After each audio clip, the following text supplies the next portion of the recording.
Altri 708 nuovi positivi e 7 morti in Veneto. I contagi continuano a crescere ed il presidente della regione torna a rinnovare l'appello a non abbassare la guardia. E mentre in altri paesi d'Europa, dove i contagi galoppano, si pensa a nuove restrizioni, Zaia commenta così la decisione dell'Austria di istituire il lockdown solo per i non vaccinati. Io non discuto di queste misure perché poi le valutazioni sono di natura scientifica.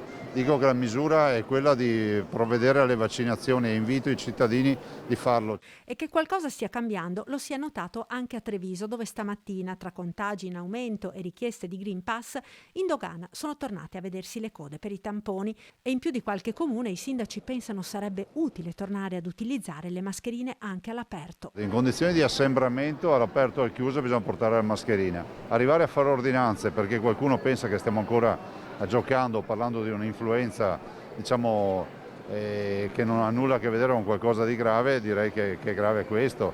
Abbiamo avuto quasi 12.000 morti, siamo la 8ª regione d'Italia per mortalità, quella che ha avuto meno morti tra le più colpite, però è fondamentale che i cittadini sappiano che ancora non bisogna abbassare la guardia. Siamo in pandemia, il vaccino sta facendo bene il suo lavoro perché gli ospedali non rispondono con occupazioni, però siamo in pandemia. E Zaia torna anche sulle manifestazioni dei no pass che continuano ad affollare le piazze. La loro libertà di coloro che manifestano finisce dove inizia quella dei cittadini, perché ci sono altri cittadini che sono privati della libertà da queste manifestazioni, quindi l'invito è di farle nel rispetto delle regole e poi condannare se e senza mai gli atti di violenza.